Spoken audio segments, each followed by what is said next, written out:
Thank you for joining us on WMBD News at 10. I'm Andrew Harvey. And I'm Treasure Roberts. Matt Sheehan has the night off. बिस्मिल्लाहिर्रहमानिर्रहीम। अस्सलाम वालेकुम नाज़रीन, आप YouTube channel देख रहे हैं। मैं इमरान खान हूँ। दो बहुत अहम खबरें हैं, दोनों में आपके सामने रखनी है। एक तो पूरे पाकिस्तान में भूचाल आया हुआ है, जो एक खबर हम्माद अजहर साहब ने सबसे पहले लगाई और उसके बाद पाकिस्तान तहरीक इंसाफ के सोशल मीडिया ने उसको लगाया। शौकत बसरा साहब ने उसके ऊपर कुछ तहकीकात की और मेरी शौकत बसरा साहब से बड़ी तफसीली बातचीत हुई है। कुछ और लोग जो हैं उनसे भी मेरी बात हुई है। ये मामला है एक लाश का। एक लाश जो है वो इस्लामाबाद से लाई गई है जनूबी पंजाब में और उसको दफन किया गया है। लेकिन जब उसको दफन किया गया तो पता चला कि उसको तो गोली लगी है। हालांकि ये बताया गया लाश देते हुए कि इसको गोली नहीं लगी, बल्कि ये एक एक्सीडेंट के अंदर मारा गया है। लाश की हालत भी बहुत अजीब थी। कहानी है क्या, मैं आपको बता देता हूं। पाकिस्तान तहरीक इंसाफ का जो क्लेम इसके बाद सामने आया, या जो ऐनी शाहिदीन कुछ पैदा हुए हैं नए, उनके जो क्लेम सामने आ रहे हैं वो ये कहते हैं कि उन्होंने बहुत सारी लाशें देखी हैं। एक लाश उस मुर्दा खाने में नहीं देखी गई, दो नहीं देखी गई, 10 नहीं देखी गई, बहुत ज्यादा लाशें देखी गई हैं। मैं अगर आपको नंबर बताऊंगा तो भूचाल आ जाएगा। या जितनी बड़ी तादाद में, जैसे मुईद पीरजादा साहब ने एक दावा किया था, ये उस लेवल का दावा सामने आया।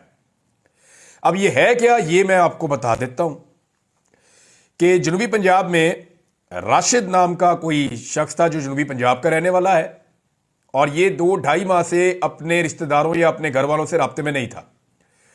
उसकी वजह यह थी कि इसकी शादी का कोई मामला था जिसके ऊपर एक इख्तलाफ था और ये अपने घर वालों से राब्ता नहीं कर रहा था। अचानक इसके भाई को एक टेलीफोन कॉल आती है और उसको ये पूछा जाता है, आसिफ गल कर रहे हैं? उसने कहा जी मैं आसिफ बात कर रहा हूं। उसने कहा जी आसिफ तुम राशिद के भाई हो? उसने कहा जी मैं राशिद का भाई हूं, हमारे वालिद का नाम जो है वो मोहम्मद शफीक है। बिल्कुल ठीक है जी। वो कंफर्म करता है बंदा पहले। अच्छा, जो कॉल आती है वो अननोन नंबर से आती है। पहले अननोन नंबर की जो कॉल है, ये अननोन नंबर का मतलब ये नहीं होता कि आपको नंबर नहीं पता, नाम नहीं लिखा हुआ, आपने फीड नहीं किया हुआ, नहीं। ये जो एजेंसियों की कॉल्स होती हैं या मखसूस लोग जो ताकतवर लोग हैं पाकिस्तान के अंदर, जब वो कॉल करते हैं तो आपके मोबाइल में कोई नंबर ही नहीं आता, लिखा हुआ आ जाता है अननोन। यानी आप पता ही नहीं कर सकते कि ये बंदा कौन था जिसने आपको कॉल की है। ये फैसिलिटी उनके पास होती है कि वो ऐसी कॉल करते हैं जिससे एक दबाव पैदा होता है।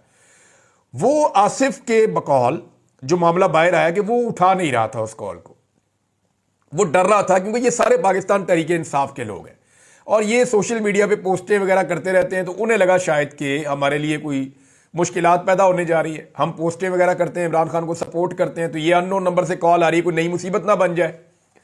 लेकिन फिर जब उसने डरते डरते फोन उठाया तो उसको बताया गया कि तुम्हारा भाई जो है वो राशिद, वो उसका एक्सीडेंट हो गया और उसकी डेड बॉडी ले लो।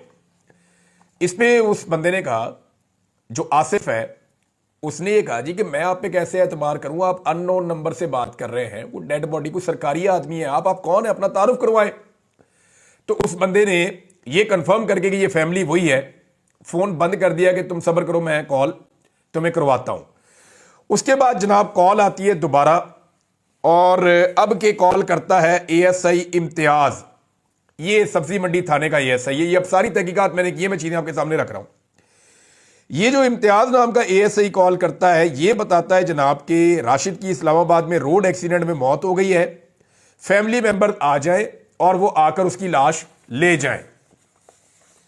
ये इम्तियाज एएसआई भी ये कंफर्म करता है कि यार तू आसिफ ही गल कर रहे हैं, तेरा भरा सी राशिद, तो अपने भाई की आगे भाई डेड बॉडी ले जा। वो ये कहता है जी हम तो जनूबी पंजाब में रहते हैं, सादकाबाद, वो उधर रहीम खान, तो हमारे कुछ अजीज हैं जो रहते हैं इस्लामाबाद में, जानने वाले, उन्हें हम कहते हैं हमारे कजन वगैरह है, वो आ जाएंगे, आके देख लेते हैं। तो वो तस्वीर भेजता है, कहता है ये तेरा भाई है? कहता जी बिल्कुल ये मेरा भाई है। कंफर्म कर देता है। मौत कैसे हुई, एक्सीडेंट हुआ है। अब वो अपना एक कजन भेजते हैं, वो कजन जाता है तो वो उसको डेड बॉडी नहीं देते। वो ये कहते हैं जी हम डेड बॉडी नहीं दे रहे, आप खूनी रिश्तेदार को बुलाएं, वहां से वो आए, लिख कर दे और डेड बॉडी लेकर जाए। अब ये पुलिस करती है। तो वो वहीं से एक और लड़के को लेकर जाते हैं। ये लड़का उनके कजन का दोस्त है।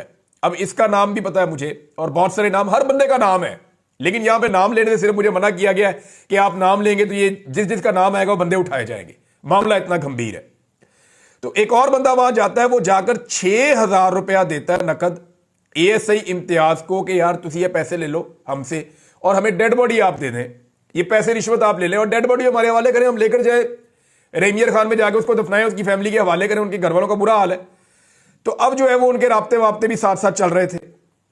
तो एएसआई उस लड़के को लेकर साथ मुर्दा खाने के अंदर चला गया। ये पिम्स अस्पताल का मुर्दा खाना है।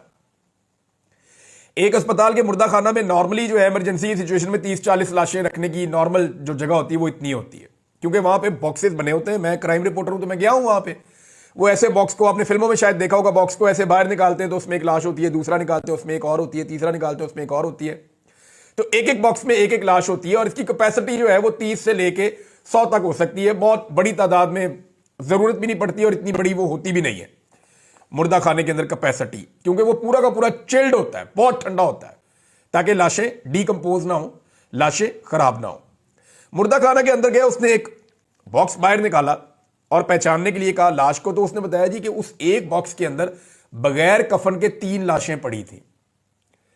इसके आप 2 मतलब ले लेना, एक तो रखने वाले ने 3 रख दी। अब ये रखने वाला जो है वो इतना तो बेवकूफ नहीं है, हर लाश को अलग अलग बॉक्स में रखना चाहिए था। तो लाशें इतनी ज्यादा है वहां पे कि एक बॉक्स में 3 रखनी पड़ी। ये कॉमन सेंस की बात है जो समझ आती है। उसने कहा ये ऊपर नीचे पड़ी हुई थी, 3 लाशें पड़ी हुई थी, हमने अपना बंदा पहचान लिया कि जनाब ये बंदा है, ये आप डेड बॉडी हमें दे दें। ये 2 दिन पहले की बात है। तो उन्होंने कहा ठीक है जी ये डेड बॉडी आपको हम दे दें। कागजी कार्रवाई की, डेड बॉडी उनके हवाले कर दी, एक्सीडेंट हो गया, बंदा आपका मर गया। अब वो जो लड़का वहां गया था उसने ये क्लेम किया है, और वो जो इस्लामाबाद वाले लोग हैं वो ये क्लेम करके बताते हैं बाकायदा, और इस पे मैं आपको बताऊं वीडियो के प्रूफ्स मौजूद हैं। ये मैं आपको बता रहा हूं, शौकत बसरा के पास वो सबूत मौजूद हैं जो सबूत पूरे निजाम को हिलाकर रख देंगे। गो कि इस वक्त लोग बहुत खौफजदा हैं, बहुत परेशान हैं। हुआ ये कि डेड बॉडी दी गई, उसने कहा जी वहां बहुत सारी डेड बॉडीज थी, और जब एक बक्से के अंदर 3 डेड बॉडीज हैं तो इस्लामाबाद के क्राइम रिपोर्टर से हिसाब लगा लेना कि एक बक्से में 3 डेड बॉडीज क्यों रखनी पड़ गई। ये मेरा सवाल है, जब उसने कहा कि 3 बॉडी इकट्ठी थी। अच्छा जी, फिर वो ये बताता है कि डेड बॉडी लेकर वापस चले गए और ले जाकर वहां पे रेमियर खान में हवाले कर दिया गया। वहां पे जो तदफीन का मामला शुरू हुआ तो उनके अब कुछ अजीज जो है जिनका मेडिकल से भी ताल्लुक है थोड़ा बहुत, वो जो समझता है इस मामले को, मेडिकल साइंस को, उस बंदे ने कहा जी ये तो डेड बॉडी ताजा है ही नहीं, ये तो बहुत दिन पहले का मरा हुआ बंदा है आपका। क्या मतलब? उन्होंने कहा डेड बॉडी तो अकड़ी हुई है, ये बंदा तो कई दिन पहले का मारा गया बंदा, ये तो अभी आज की, कल की, परसों की तो हलाकत ही नहीं है एक्सीडेंट की। तो उसके बाद उसके घर वालों ने उसको जब नहलाना शुरू किया, गुस्ल देना शुरू किया, तो उसकी बॉडी में गोली का निशान मिला। उसे गोली लगी थी जो मेन आपकी आर्टरी होती है टांग के ऊपर, ये यहां पे फ्रंट साइड से उसको गोली लगी थी। और अगर ये आर्टरी आपकी फट जाए तो फिर खून नहीं रुक सकता, जो मर्जी आप करें ये खून नहीं रुकता होता। मैंने 1-2 वाकयात ऐसे देखे, बड़ी मुश्किल इंसान की जान बचती है। इमरान खान साहब कहते नहीं रहे कि मेरी वो शारक है, वो मेन रग है एक्चुअली, इसका वो ये नाम ले रहे हैं। शारक तो यहां गले में होती है, लेकिन वो मेन रग एक वहां पे भी है, शारक भी आप उसे कह सकते हैं अगर कहना चाहें तो अगर वो कट जाए या वो डैमेज हो जाए और ब्लीडिंग वहां शुरू हो जाए तो ब्लीडिंग वहां पे नहीं रुकती फिर उसके बाद। तो पता चला जनाब कि इस बंदे को तो गोली लगी है। अब उसकी वीडियो वहां कोई बना रहा था, वीडियो बन गई, रोला पड़ गया, ये वीडियो मार्केट में आ गई। हमाद अदर के बाद इंफॉर्मेशन आई, उन्होंने शेयर कर दी, सबने शेयर कर दी।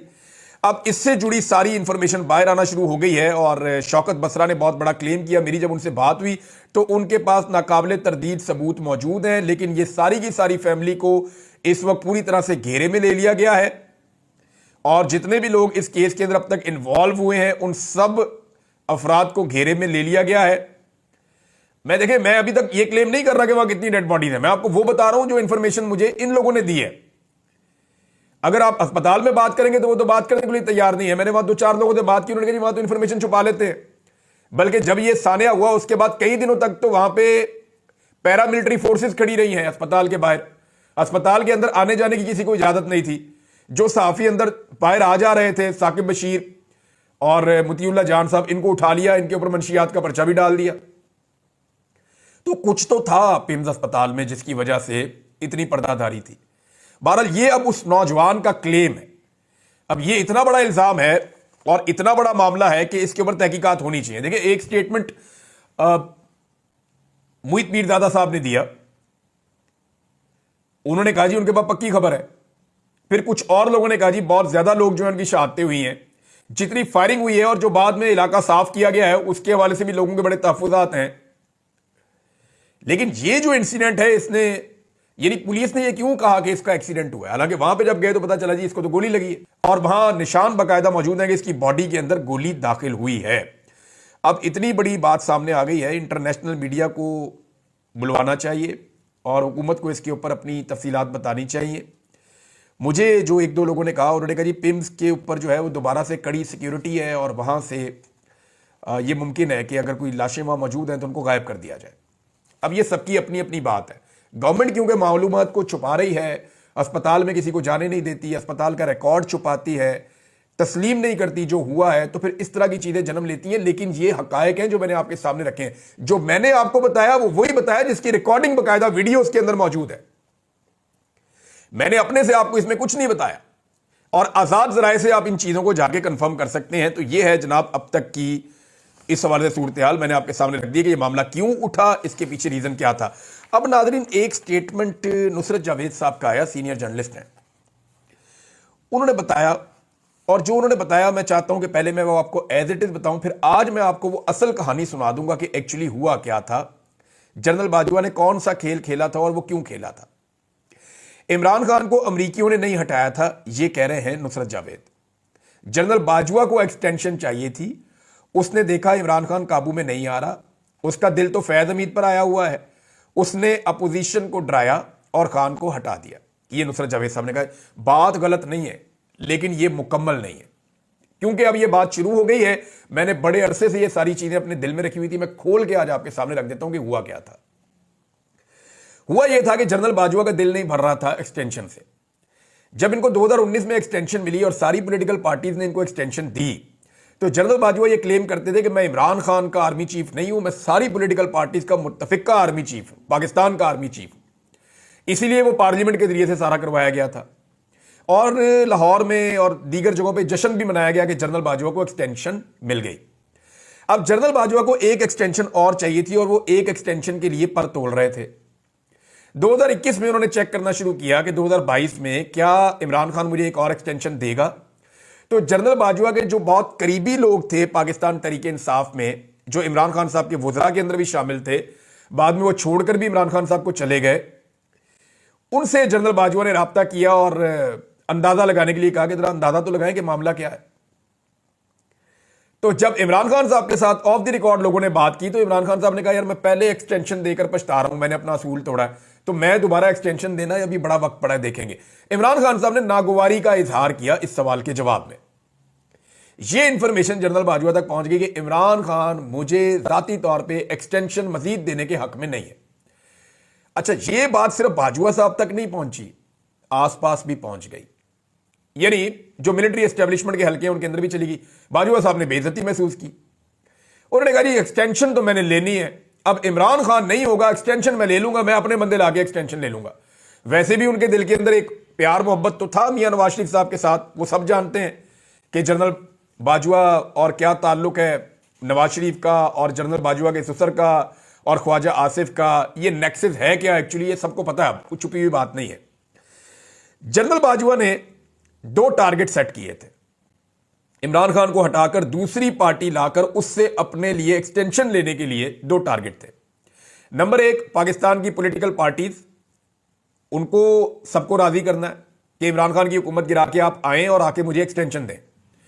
नंबर 2, पाकिस्तान की मिलिट्री एस्टेब्लिशमेंट को राजी करना है, क्योंकि इमरान खान मिलिट्री एस्टेब्लिशमेंट के अंदर मकबूल थे। तो सबसे पहले तो फैज हमीद को हटाया गया और जनरल नदीम अंजुम साहब आ गए। अब हुआ यह कि मिलिट्री एस्टेब्लिशमेंट को कैसे समझाया जाए। मैंने आपको कई दिनों से एक बात कर रहा हूं कि पाकिस्तान की मिलिट्री एस्टेब्लिशमेंट का एक रिकॉर्ड बड़ा क्लियर है और हमेशा से क्लियर है कि वो कभी भी अमेरिका के खिलाफ नहीं जाते, जो अमेरिका कहता है वो वही करते हैं। तो मिलिट्री एस्टेब्लिशमेंट को कंट्रोल करने के लिए अमेरिका से एक दबाव दरकार था ताकि जनरल बाजवा के साथ सारे के सारे मिल जाएं।